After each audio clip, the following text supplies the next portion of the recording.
was the fastest man alive, even his enemies claimed. You really are quick as a flash. He single-handedly defeated 1,000 Jonin-level shinobi, ending the Third World War. But this was not his greatest feat. He made the ultimate sacrifice for the village, for his family, and for Naruto.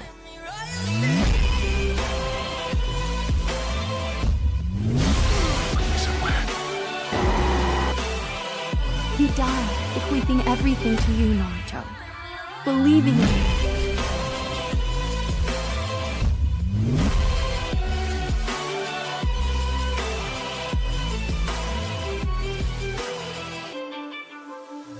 How strong is Minato, the 4th Hokage? Well, he's strong enough to get his own manga. Like, he's got that main character energy, but he's not the main character. Come here, boy. In the one-shot manga, basically we see Kurama duke it out with Minato for control over Kushina.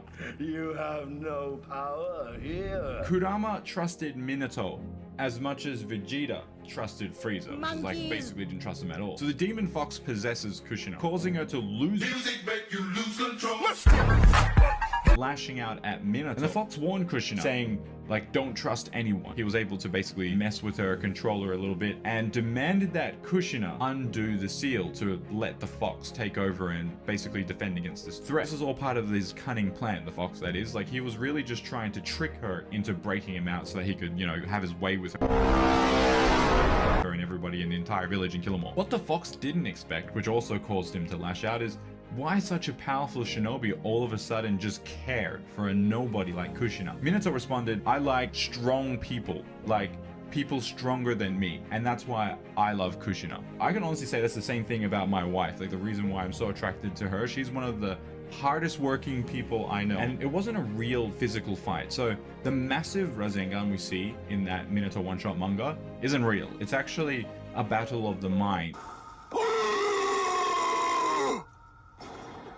Kushina the entire time was begging him to just leave her to die. You've done enough already. Minato, he just had that dog in him, or should I say Fox's arm. Not only that, Minato managed to change the seal to prevent the fox from overpowering Kushina. And as he stood there bleeding out, remember this is a mental battle, like he's not actually physically stabbed straight through. As he stood there bleeding out, he said, I won't leave you. I'd never leave you. And the fox didn't like that, and he demanded that he released his sealing hand. But with the last of his strength, Minato pulled out one of the largest Rasengans we've ever seen in the Naruto verse, screaming, I won't let you have Kushina. And after much blood, sweat, and tears, he woke up in the hospital the next day. Now, blood represents sacrifice. How much are you willing to give for your goal? Or in other words, blood, sweat, and tears. And they all represent something. And this is something that I feel like we can learn from Minato's example of self-sacrifice. That's what blood represents. Like everyone else, you want to learn the way to win, but never to accept the way to lose. To accept defeat, to learn to die is to be liberated from it. So when tomorrow comes, you must free your ambitious mind and learn the art of dying.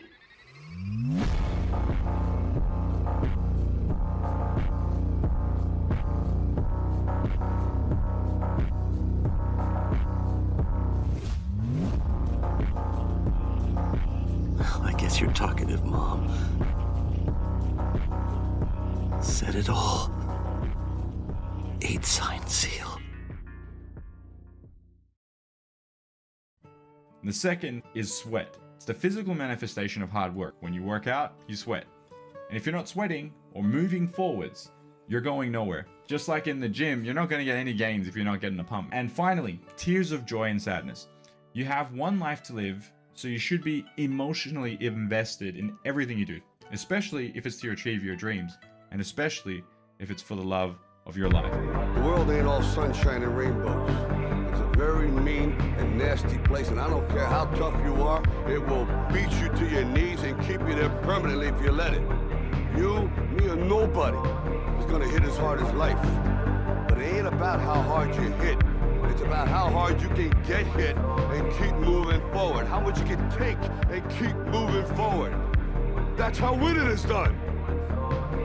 Now, if you know what you're worth, now go out and get what you're worth. But you gotta be willing to take the hits and not pointing fingers saying you ain't where you want to be because of him or her or anybody. Cowards do that, and that ain't you. You're better than that.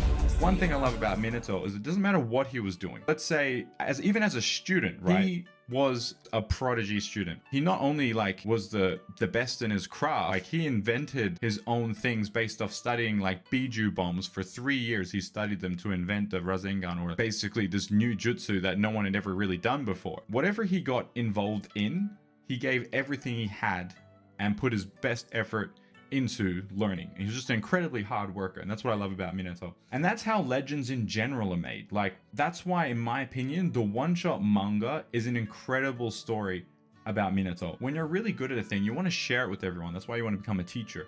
So he became a teacher with his own team, but little did he know that not only would he raise a future Hokage, Kakashi Hatake, but he also raised the very man who plotted the downfall of the Hidden Leaf, which is Obito Uchiha. And eventually, Naruto became the Hokage also, one of the strongest shinobi of all time. So not only did he basically raise 2 people to save the world, but in the 10 seconds that Minato had the decision to put the fox into Naruto, in those 10 seconds, he did more for Naruto than Rasa did for Gaara in 15 years.